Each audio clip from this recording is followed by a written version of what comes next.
Towering waves crash against a steel giant as lightning streaks across the horizon. The ocean roars with the kind of rage that can sink entire fleets. Yet one vessel cuts through the chaos unmoved, unbroken. That's the power of a U.S. aircraft carrier, humanity's greatest fortress at sea. These colossal warships aren't just floating airports. They're moving cities with more technology than some nations possess. And when the ocean turns violent, they must survive against the most unforgiving force on Earth. But how does something weighing over 100,000 tons withstand nature's full fury? How does it stay stable while carrying jets, fuel, and thousands of crew? The answer isn't just engineering, it's survival perfected by design and discipline.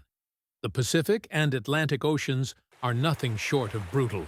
Waves can rise higher than four-story buildings, winds can tear through at 120 miles per hour, and rain slams the deck like bullets. Out there, no one controls the sea. The carrier must respect it or risk destruction. Even for the U.S. Navy, storms have claimed ships throughout history. Yet modern carriers are built to conquer conditions that would crush destroyers and merchant ships. Every structure, every beam, and every control panel exists for one goal: to stay alive in chaos. When a storm brews, the bridge becomes a war room. Officers study wave patterns, storm cells, and ship dynamics in real time. Every move, every degree of turn, decides whether the ship endures or breaks under pressure. A U.S. aircraft carrier isn't built. It's crafted layer by layer with precision science. Its hull isn't a flat surface, but a curved armor designed to deflect pressure, letting waves roll off instead of smashing into it. The shape ensures stability and reduces drag against violent swells. Below deck, hundreds of compartments and bulkheads form a watertight maze. If one section floods, another seals instantly, isolating the damage. This compartmentalized structure is what keeps the ship afloat, even if hit by missiles or hammered by the sea. The carrier's sheer mass works in its favor. It's so heavy and so wide that it simply cannot be tossed around like smaller vessels. The ocean moves, but the carrier dictates how much it's allowed to move back. Even giants must balance. Aircraft carriers use advanced ballast systems with internal tanks that fill or empty with seawater to maintain perfect equilibrium.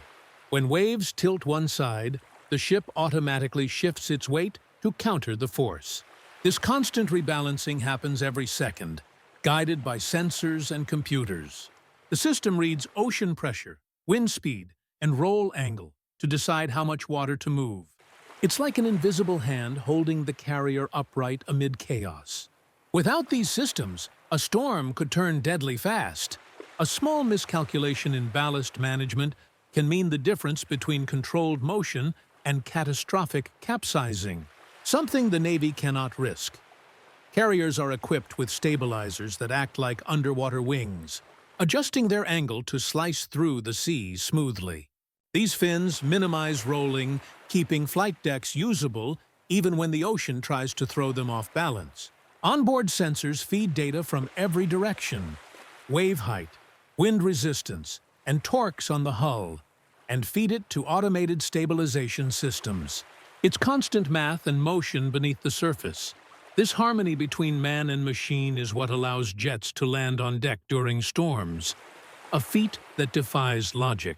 Even as the ship pitches and heaves, it maintains enough stability for pilots to touch down safely on a moving runway. Every inch of an aircraft carrier is made of reinforced steel, layered with resilience. The hull plates can bend slightly under pressure, absorbing impact rather than cracking. That flexibility makes it nearly indestructible against nature's force. Inside, the ship is a labyrinth of redundancy. Two of everything: engines, power grids, pumps, radar systems. If one fails during a storm, another instantly takes its place. It's survival through duplication. The Navy doesn't design for good weather. It is designed for the worst, because carriers often sail into danger, not away from it.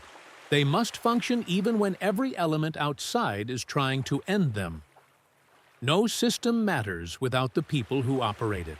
Every sailor aboard undergoes rigorous training in damage control, firefighting, and flood response. When alarms sound, every second counts.